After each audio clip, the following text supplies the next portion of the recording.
quoi la responsabilisation pour toi dans une entreprise, dans une équipe? Oui, bien, si on parle, par exemple, d'une équipe de gestion, la responsabilisation, c'est de prendre conscience de toutes les fois où on parle comme une victime, OK? Plutôt que parler comme quelqu'un qui est maître de son expérience. Fait que souvent, c'est la faute du client, ou c'est la faute de l'autre département, ou c'est la faute du patron qui n'a pas été clair.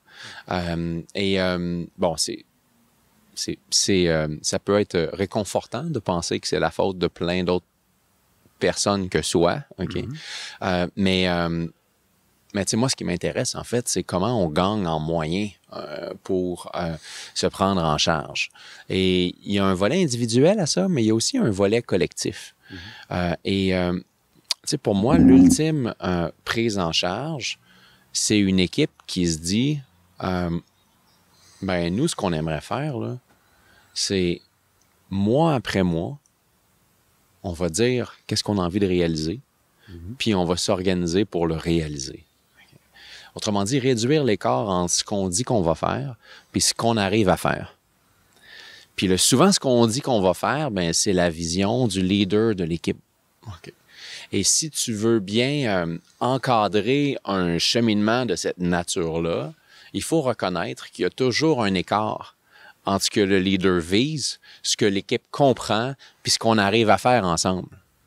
Puis si on est sensible à ça, ben notre job, c'est de réduire l'écart. Puis réduire l'écart, c'est à propos des conversations, c'est à propos de « OK, il y a une conversation, on a dit ça, voici ce que j'ai compris. Est-ce que j'ai vraiment compris ça?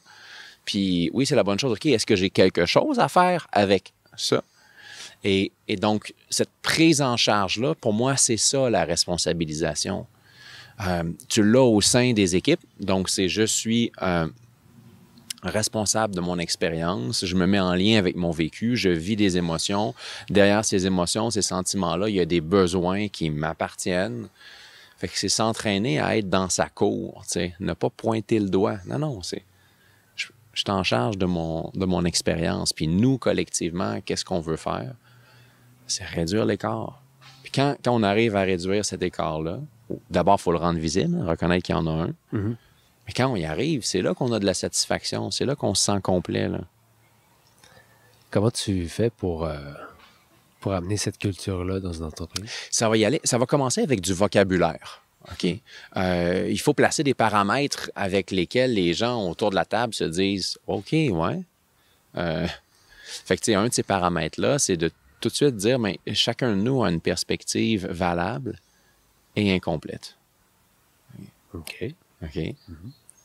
Valable et incomplète. Oui. Et donc, le « et incomplète », il est important. Autrement dit, il n'y a personne dans l'équipe qui a tout compris. Puis quand quelqu'un s'exprime comme si c'était évident, bien, c'est évident pour cette personne-là et seulement cette personne-là. Oui, je vois le... Tu vois le lien, là? Oui, je vois la personne type aussi qui voit que tout est évident. Bien, en fait, oui. Ça fait un peu une personne fermée. Effectivement. Et puis là, tu sais, quand je te parle de placer du vocabulaire, placer des repères, tu sais, un deuxième repère avec lequel les équipes aiment beaucoup travailler, c'est chacun de nous fait de son mieux avec ce qu'il a compris qui était le plus important à ce moment-là. Oui. Fait qu'on est tout le temps en train de faire de notre mieux, basé sur ce qu'on comprend qui est important. Puis ce qu'on comprend qui est important, c'est à partir de notre perspective valable et incomplète. C'est métaphysique, ton truc. Okay. Ça peut avoir de la métaphysique, mais c'est simple. Okay? Oui, c'est simple. C'est ça. Ouais. Alors simple et compliqué. En fait, simple et difficile. Je dirais pas que c'est compliqué. Je le garderais simple. OK. Et donc, tu déposes ces repères-là. Puis là, mettons un troisième avec lequel j'aime bien travailler. Le troisième, c'est de dire, si je suis venu confirmer ce que je pense de chacune des personnes à la rencontre, c'est sûr que je vais réussir. Je vais juste prendre l'info. Puis tout le monde, à la fin du meeting, sera encore les gens que je pense qu'ils sont. Okay? Autrement dit, je les garde là où je les ai toujours considérés comme je les ai tout le temps vus. Okay? Ouais. C'est vrai pour les personnes, c'est vrai pour les projets aussi. Ce projet-là, j'y crois pas depuis le début. Oui. Alors, je reviens en ruminant la même histoire. Je ne sortirai pas de la rencontre tout d'un coup en y croyant au projet. Okay?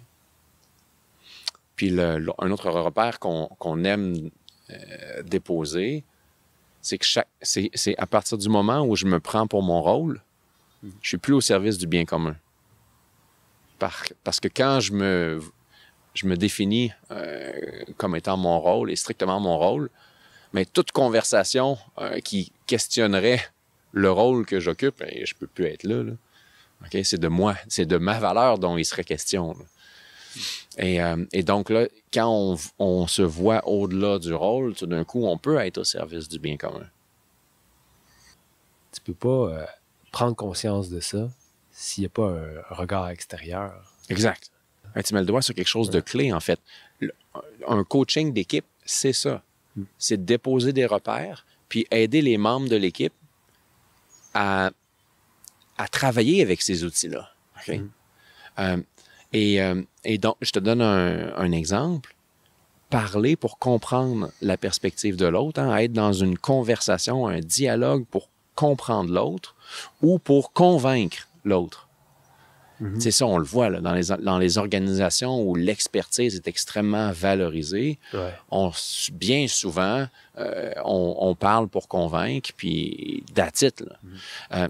Chacun donc, reste dans son expertise, ben oui. mais il n'y a personne qui est foncièrement convaincu. Voilà, l'identité de l'expert est trop forte. Okay. Et si je reviens au coaching d'équipe, le leader qui embauche un coach pour son équipe, ben lui aussi, il va bénéficier de ça.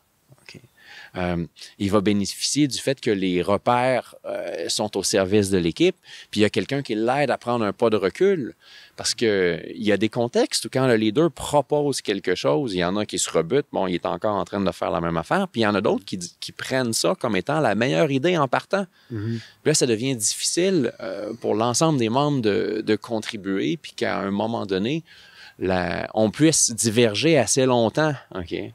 Si on veut faire évoluer une équipe vers une plus grande prise en charge, la possibilité d'amener l'ensemble des membres à son prochain stade de contribution pour l'équipe, bien souvent, il faut revisiter des croyances invisibles et qui agissent sur nous.